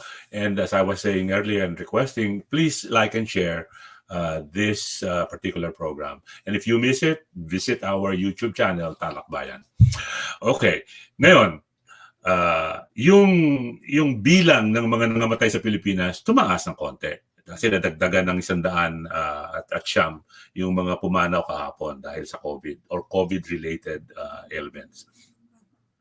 16,000 out of 110 million Filipinos. Yung pong mga walang masabing mabuti, walang magawang magaling that continuously bash their own people and their government. Please, sabi nga sa Bisaya, uminto po kayo. Dahil kumpara po ninyo, halimbawa sa Canada, kami po dito sa Canada, walang problema. Meron actually in-introduce na drive-by. Okay? Drive-by, in other words, daan lang kayo doon, i-injectionan kayo. And apparently, it's very efficient, successful. Dahil kaya po namin dito. Pero tignan po ninyo, ang bilang ng nangamatay dito sa Canada. Alam po ba ninyo na kami rito sa Canada ay wala pang 40 milyon kumpara sa 110 million Pinoy. Okay? Ang namatay, 16,700,000 ngayon sa Pilipinas. Dito po sa Canada, halos 30,000 na. So gamitin po ninyo yung math. Kayo po ba sa Pilipinas ay talagang agrabyado? Kayo po ba sa Pilipinas ay hindi talagang nabibigyan ng tamang katugunan, ng lunas ng inyong gobyerno? Okay? Medyo mag-isip-isip po tayo ng konti. Medyo nakakapikon kung minsan na maiisip at makita mo yung walang ginawa. Halimbawa, yung merong 3 o 4 na senador na pinakamagaling na siguro sa buong mundo dahil lahat sila may solusyon. Ang solusyon nila tuligsain ng gobyerno. Hindi po solusyon ang tawag yan. Yan po hindi nakatutulong. Ang solusyon po ay sabihin nyo, okay, po pwede ko i-coordinate ito sa aking mga kaibigan. I have 10,000 rich people who can afford to generate at least the equivalent of 100 million pesos. I-donate po namin sa gobyerno to para maka-order ng dagdag na vaccine. Okay. That's a good move. That's a good solution. Pero tandaan po ninyo, kahit na may pera kayo, kahit na meron kayong intensyon na mag-order, pipila kayo. Kasi po, yung manufacturers ng mga vaccine can only produce so much. Okay, another case in point. India. India has over 1 billion population. Okay? India has Serum Institute. Okay, and that is the largest, the biggest manufacturer of vaccines in the world. India. Okay? Kahapon po, ang positive cases nila, 324,000. Okay, I'm not taking this from thin air. These are from news reports. And how many of them are dying? Mas marami po kaysa sa Pilipinas. Well, obviously, because of the numbers, it is expected. Pero yung kaso nung Canada at saka nung Pilipinas, that should not be expected. Di ba? Ibig po sabihin nito, yung gobyerno sa Pilipinas may ginagawang tama. Kasi kung hindi tama yung ginagawa nila, dapat mas marami ang nangangamatay at mas mataas yung bilang ng mga naapektuhan ng virus na ito. Ewan ko. Medyo umiinit. Wala akong patutugtuging music. So, Kuya Dan, malapit na rin tayong matapos eh. If I just may add, Kuya Dan, na-post ko to sa Tinig Pinoy Radio, yung kaibigan kong mga pare dito sa New York at sa Canada, na-approach po sila ng mga pare sa Pilipinas. They are now 60 priests. And then meron na rin mga silang connection sa social workers. Ang ginawa po nila noong naging madami ang cases sa Pilipinas ng COVID dahil po tayo, yung mga Katoliko sa atin na nais po na i-pray over sila. So itong grupo po na to, ang gumawa sila ng tinatawag nilang i-pray. So meron pong, isi-share ko po ulit ito dyan sa ating wall kung nais po ninyo, kung may kaibigan kayo na kahit hindi po kayo COVID victims pero nais nyong i-pray or virtual prayer ng priest kung meron po kayong mga karanasan o pinagdadaanan at kung sa palagay ninyo ay makatulong ito, sila po ay merong grupo na yan. So they can call you at pwede kayong i-pray over. So, or pwede kayong so there's a moral support in that and a spirituality. At kung sa palagay nila ay kailangan i-connect kayo sa social worker sa Pilipinas, they will connect you to those two. So yun po, I will share that sa Tinig Pinoy Radio ulit. Yeah. So that is an example of a positive solution. It may not handle or tackle the issue of vaccines being available, pero nagbibigay siya ng konting tulong doon sa mga nangangailangan ng spiritual attention. Kasi alam natin hindi makapunta sa simbahan ngayon ang mga nagsisimba. Muntik ko na sabihin yung believers kasi the wrong choice of word. Sorry po. So, Hindi lang, yeah. may kanya-kanya tayong pangangailangan. I know, yeah. Yeah, hindi lang spiritual. At least if you speak to somebody else, para na rin sa nourishment ng mental health natin, di ba? Yeah, Yes. I was about to And say this. emotional, you Good. know? Thank you for bringing that up, Dina. In fact, I was about to say, baka naman merong mga grupo ng mga, mga mental awareness professionals, ng mga psychiatrists, o merong grupo na hindi necessarily psychiatrists, but they are able to help you, by assuaging you that things are good, that if there are things that you can do, halimbawa, para makapag-cope ka doon sa depression na nararamdaman mo, which happens now. I mean, imagine, we are social beings, hindi ba? And we love families and extensions of families. We love going to them, spending time. Hindi natin magawa ngayon yan. Para kang nakakulong ngayon sa isang invisible cell.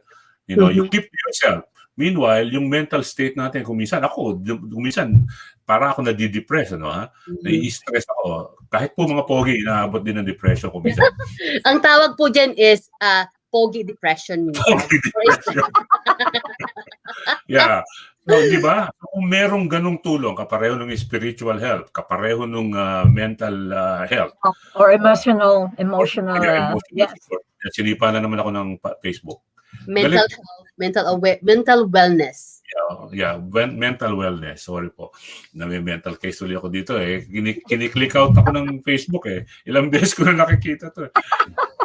What am I doing? I'm not saying anything, controversial. I'm just restating facts.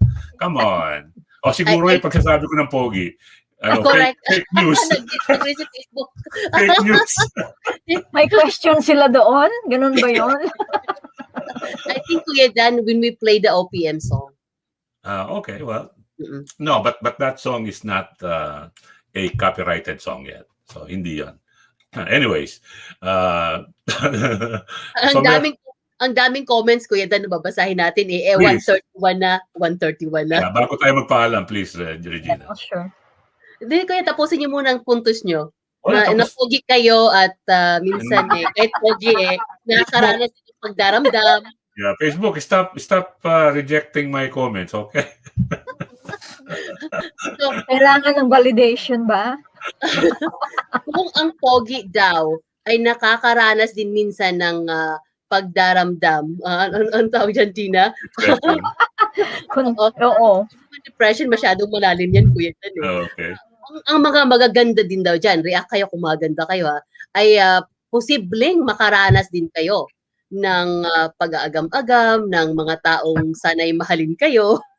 Okay, back to the comments. Comments. Okay, ito po. Ang sabi po, nasaan ako? Yung vaccine, ang sabi ni Charmaine, is that dito sa place ko sa Bahrain, soon it will be mandatory ang vaccination. Nagbigay na ng panukala ang government dito. You can't go outside. Even in this small store, you can't enter if you are not vaccinated. Oh, wow. Ang sabi pa ni Charmaine, all free po ang vaccination dito. As we know, also, GCC countries are rich countries, kaya kaya nilang i-handle. Ang sabi naman ni Lalab, yes, daming namatay sa bansang India sa parking lot na lang increment ang mga patay. Ang sabi ni Grace, some of my coworkers don't want to get vaccinated because of the effects later on. I completed mine a month ago and the second dose was worse. Experienced all the side effects and other 3 days down daw siya. I'm okay and hopefully no more side effects in the future. Get vaccinated for your protection and others. Thank you, Grace Cabalo-Zano. And I'm glad you're feeling better. Oo. Thank you, Grace. Sabi nila, Lab, pwede po tayong mag-mass sa bahay na lang sa pamamagitan ng live mass. Yes, it is true. And sabi She means virtual mass. Yes. Ang sabi ni Charmaine, kailangan mo daw po ang permit, Kuya Dan. Ang sabi kailangan nang i-register ang Pogi Dan. Ano si Trump? Anyways, maraming salamat po sa mga nag-comment. Sana po ay ipagpatuloy ninyo ang inyong mga komentaryo. Bago po tayo tuloy magpaalam ngayong araw nito, konting reminder lang po. Sa susunod na Tinig Pinoy Special Edition on May 1st, we will have no other than Alon Pusong Bato himself as our guest. And that will be for an hour. So i-prepare na po ninyo. Baka may mga gusto kayong i-request sa kanya para kantahin niya. Yan. Sana nanonood kayo si Karen. Karen, magandang gabi po sa inyo. At pagkatapos po sa Mother's Day, that would be May 9, and it's pretty close. Ang Tinig Pinoy po ay merong special edition sa TalakBayan kung saan ay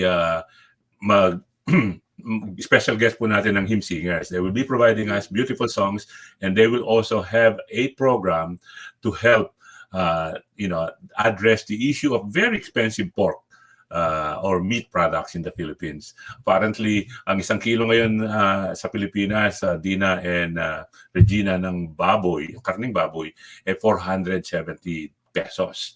It's staggering. It's staggering. So, ang Pilipino, alam mo naman, pork eater tayo. So, malaking bagay sa atin yan. Kaya yung pong grupo ng hymn singers, meron silang ginawang program, parang options. Instead na mag-concentrate ang isang bahay Pilipino sa pagkain at pamumblema sa halaga ng pork, meron po silang ibibigay na options or offer. Okay, so baybayan po ninyo yan.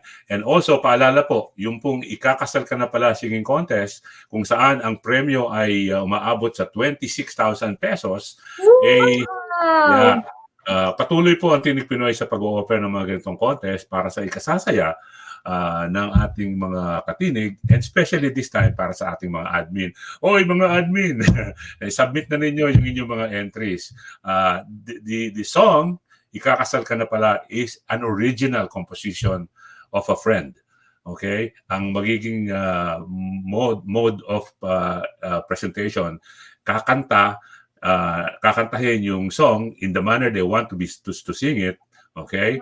And merong konting narration that makes it unique. Kasi yung mga singing contest, ordinary yan. Pero itong Ikakasal Ka Na Pala singing contest, ang pagiging unique nito is that the contestant, tandem yan, dapat merong admin. So para makasali po, dapat may admin. So kung kayo po na magagaling kumanta or mahilig kumanta at gusto niyo sumali pero hindi kayo admin ng Tinig Pinoy, kontakin lang po ninyo ang kahit sino sa mga admins ng Tinig Pinoy, and you can offer your talent.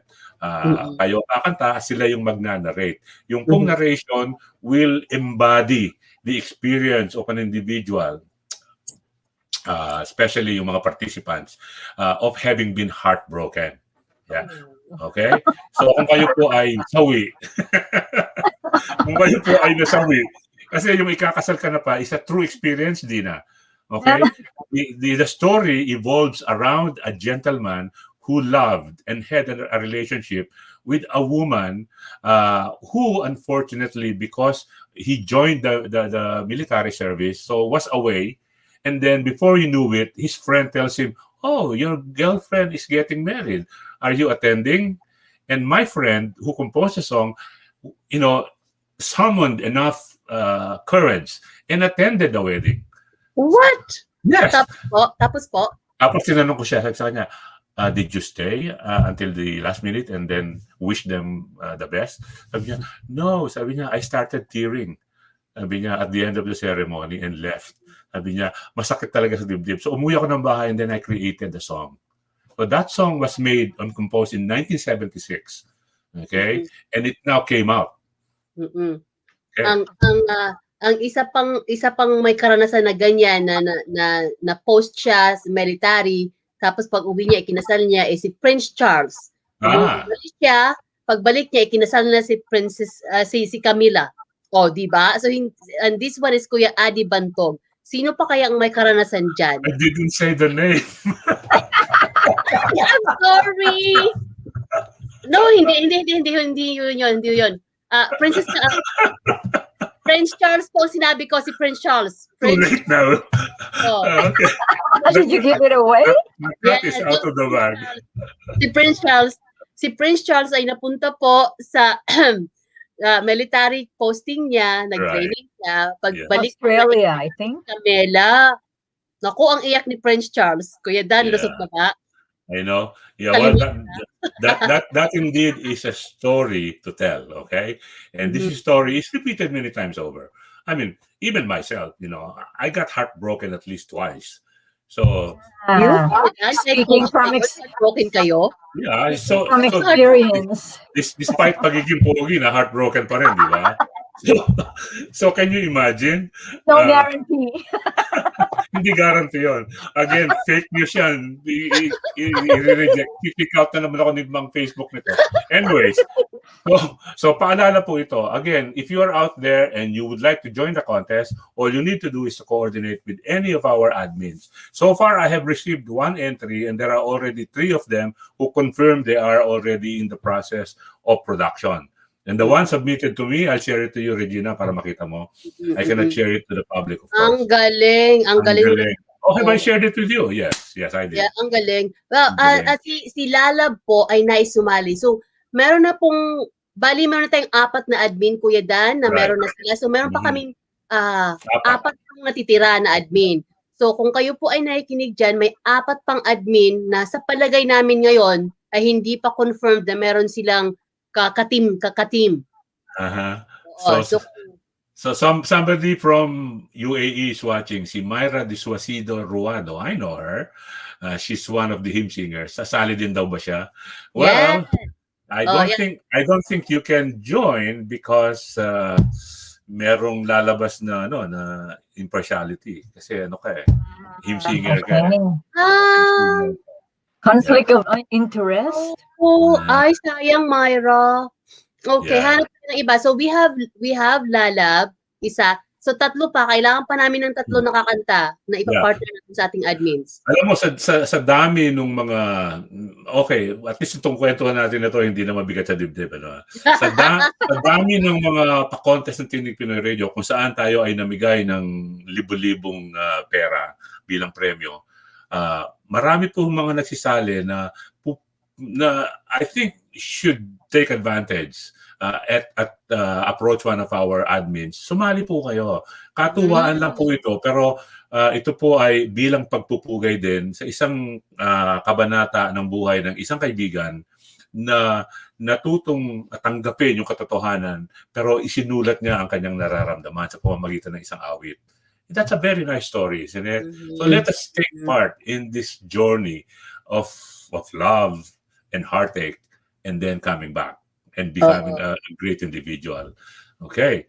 So, ganun po. Ang deadline po ng submission is coming soon, the 30th of April. So, if you are interested, don't spend time thinking about it anymore. You can also contact me or Regina or Michelle or Jerry. If you're interested, we will connect you to the admins. Regina, you were about to say. Yes, so 3 pa po. So Lalab, binilang ka na namin ha. Connect with any of our admins, Lalab. Sana litas na kung hindi ka makakonect. And Charmaine, hindi nga ka pwede kasi host ka na sa Tinig Pinoy Radio. You are disqualified. And hello kay Milanda Puruganan Cruz from Taguig City, Philippines. Hello, Melanda. Si Dina, inisip ko din kanina, Grace. Kaya lang si Dina is host na ngayon ng Tinig Pinoy, right, Dina? So, Yes. so that disqualifies me, right? Right. But I'm sure you have friends who would like to take part. Diba? I could, yeah. We have 3 more admins. So we have 3 more singers kailangan natin. Mm-hmm. Ang premyo po ay hindi kalakihan, 10,000 pesos sa first prize. But it's the fun and entertainment value of doing this. Experience, yes. Yeah, experience. Meron ako isang maliit na istorya, I don't know kung nakita na ninyo to. Doon po sa natapos na ang tanging alay ko singing contest, which we dedicated, to our love of Jesus. Dahil Easter yung period na yun. Yung pong nanalo ng first prize, si Mr. Baldomero, of Pangasinan, Alcala, Pangasinan. Sabi nga niya, bago siya nagkumanta, sinabi niya, ako po ay isang tricycle driver ng Alcala, Pangasinan. Okay? So, there were like 30 entries accepted. Maraming mga gustong mag-join, pero kinat natin dahil we took, we were concerned about the scoring, the judging. Dahil bawat isa, pakikinggan ng mga judges, and there are 5 judges. Okay? Mhm. So, magiging physically difficult para sa kanila. May buhay din naman yung mga judges na yan. Di ba natin binabayaran? They're doing it in the kindness of their heart.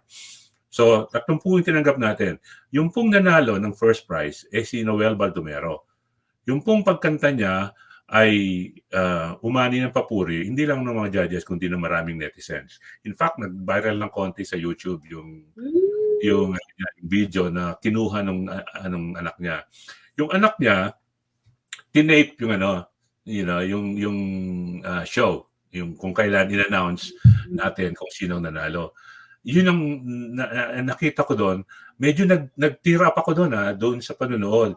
Kasi nung ina-announce na ni Pasi Ilep yung first prize, nung binanggit pa lang niya yung ang nanalo po ng top prize ay from Alcala, Pangasinan. Nakita ko talaga yung reaction ng mga mukha, lalo na ng asawa. Yeah. Tapos, nung sinabi yung pangalan, naku, yung anak, alam mo, sumigaw bigla. Medyo talaga nabasa ng boses. Sabi niya, Papa, halika rito, nanalo ka. Tapos nag-post siya, sabi niya, ang tatay ko po hindi inaasahang mananalo kasi ang gagaling daw ng mga contestants from other countries and in the Philippines. But, okay, and the father, pupungas-pungas, lumabas sa camera. Sabi ng asawa, Papa, nanalo ka. Sabi ng tatay, ganyan talaga siya. Sumakit daw ang dibdib niya dahil, the emotion, like having won. And it's really a touching scene. And I saw it. I shared it to some people, to some friends. And this is what I'm saying. Ganon din po ang mararanasan natin pagka tayo sumali dito sa ikakasal ka na pala contest. Mas emotional ito eh. Diba? So, I don't think we can beat that in terms of emotion dito sa kantang ito. We shall see, Kuya Dan. Yeah. So, inaasahan po namin na kahit paano ay i-consider ninyong sumali dito kung hindi pa kayo nakasali. Okay? Tsaka sa mga admin ng Tinig Pinoy, hey, come on guys. Yes. So, pwede ko bang makwento, Kuya Dan, ng konti lang yung nakita ko? Ang nagustuhan ko doon, hindi ko sabi kung kanino, ang nagustuhan ko doon, kasi may sinulat sila at meron silang sinabi na narration. Yeah. May pagkamakata, yung pagkakagawa. Right, May pagkamakata, ang galing. And may idea ako, Kuya Dan. Kasi hindi pwede si Dina kumanta because she is now one of our hosts. At saka si Charmy hindi rin pwede. Same goes with DJ Michelle. Eh, sabi pa naman ni Milanda na pambato nila sa high school si Dina eh. How about, para may sample yung mga katinig natin, ay gumawa sila pero hindi sila kasali sa contest. Good point. Pero alam mo, ililift natin yung yung regulation, yung rules. Kung sasali si Regina, nakakanta. Hindi ko, Kuya Dan. Yung regulation na yan, wag na po natin pag-uwi. Leave it as it is. Let's give our chance. Oo. Kasi pabor na sa akin yung regulation eh. No harm, no foul. So, kaya mga listeners ang maghahanap na. Yun mga katinig po talaga, we need at least 3 na lang na admin ang available kasi kay Lalab Cook Zina na yung isa. I-guarantee na natin ng staff si Lalab. Nag-volunteer eh. Yeah. And you don't have to be an opposite sex to join. Kasi yung mga admin po natin, puro babae. Hindi ibig sabihin na kung kayo, halimbawa, ay babae, na hindi kayo po pwedeng mag-tandem o mag-pair doon sa mga admin. Hindi po. Ang pagmamahal, ang pag-ibig ay universal. Okay? Para sa lahat. So, at katulad din po, alalahanin natin na kung ang poging Kuya Dan ay nasaktan din minsan, ay tayo, yung mga magaganda, posible din kayong masaktan, ha? Hindi kayo immune kamo sa sa heartaches. Nobody is. In life, you don't know when a curveball is thrown at you. So, and make sure na pag tinamaan kayo, get up. Right. Diba? Yeah. Quickly get up and start over. Yun ang importante. You be able to move on and live life as it has been designed for you. Yeah. Ang sabi nila, if it doesn't kill you, it makes you stronger. Right. I love that. Ito yun. Yeah. Ganun din po yung vaccine. So yung mga natatakot sa vaccine, if it doesn't kill you, you'll be stronger. It makes you stronger. Yes. Okay, it's now 10:49. Shall we complete it hanggang 11 o'clock instead? Mukha nga, Kuya Dan eh. O, lubos-lubusin na yan eh. Yeah, okay. 10 minutes na lang. Yeah. So, kayo muna magkwentuhan, okay? I just need to do Okay, something. Okay po, mga katinig. Ayan ha, ang contest na to, dahil konti na lang yung oras po na natitira, ngayon po, bago kayo matulog, kung nasaan man po kayong panig ng mundo, or kung hindi kayo, kung may kilala kayo, i-encourage po natin na sumali. So, kakanta ka, yung admin ang magnanarrate. And we have 3 more admins available. Ngayon, kung kayo ay si Dina or si Charmaine, you can still do that, hindi lang kayo kasama sa contest. Salamat po. Hello, Kuya Ernie Cordero. Kumusta po kayo? Kuya Ernie, sali kayo. Muli po yung pa-contest na to ay para po sa kasayahan ng lahat. So, ang kwento ay ikakasal ka na pala. So, there's a song composed by one of our very own kasama sa ating community. Hindi ko pwedeng sabihin kung sino. Sabihin na natin si Prince Charles siya na destino po siya when he was a military. Tapos pagbalik niya ay ang girlfriend niya ay ikinasal na. Umattend daw siya sa kasal but then he did not stay the entire event. So, para talagang Charles and Camilla ha. So anyway, except si Charles ay hindi nakadalo sa kasal dahil hindi niya naabutan yun. So, ang kwento po, so merong kakanta sa composition na to, tapos meron din yung admin natin. We have 8 admins dito sa Tinig Pinoy Radio. Meron ng 4 that are committed and 5 na ngayon because Lala Cosina is going to join. And so there are 3 more admins. So we need 3 more singers na kanta ng ikakasal ka na pala.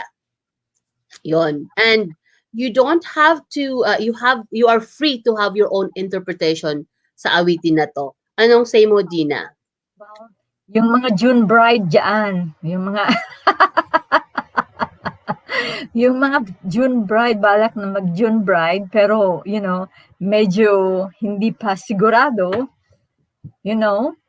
so yes, get them to join. Parang ano na to, parang tawag nito, parang experience ng puso na medyo mabigat-bigat konti. At hindi niyo po kailangang maranasan to personally. Kung kayo ay magaling kumatha at magaling umawit, pwede niyong isa puso at isa isip. Ito ang naranasan ng tao at iyon ang yan ang as someone that is able to convey the messages by internalizing it. O diba? Mm-hmm. So mukhang may namiss akong mga importanteng kwentuhan. Kuya Dan, ako magaling mag-internalize pero hindi ako magaling kumanta. Kaya yung regulation na yan, kung exempted for Dina and Charmaine, pwede yon. Yes. Basta hindi ako kasama sa usapan. Okay. Well, if you ladies are in agreement, I think we can defer the regulation as far as the ability to join the contest is. O Dina, paano yan? Charmaine. Labas na. We'll see. Marami akong kakilala na magagaling kumanta. She's deferring herself. Ayaw niyang i-address yung sarili niya. She's deferring herself without saying that she's deferring herself. Anyways, our friend Ernie Cordero of Ottawa says, mabuhay Tinig Pinoy, magandang araw. Magandang araw din po sa inyo, Ka-Ernie. Congratulations po. Nakikita ko yung mga accolades that you have been receiving in your professional life. Maybe Ernie, you can join. You can share with us kung ano yung mga nangyayari sa PCC ngayon. Para sa ganun malaman naman ng ating community at large. And Kuya Dan, I think kayo ni Kuya Ernie ay parehas from Xavier in Cagayan de Oro, Ateneo. Hindi.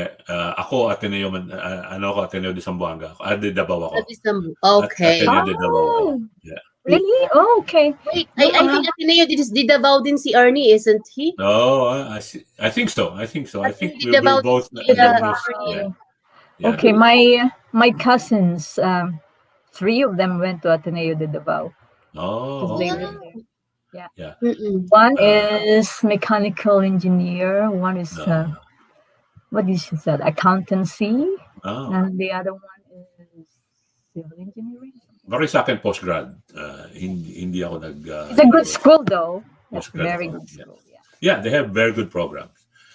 Yeah, yeah, anyways, so we have 6 minutes before 11 o'clock, and I believe we don't want to extend beyond 11 Mm-mm. o'clock. Okay. Gutom na po kami. I know, I'm also hungry.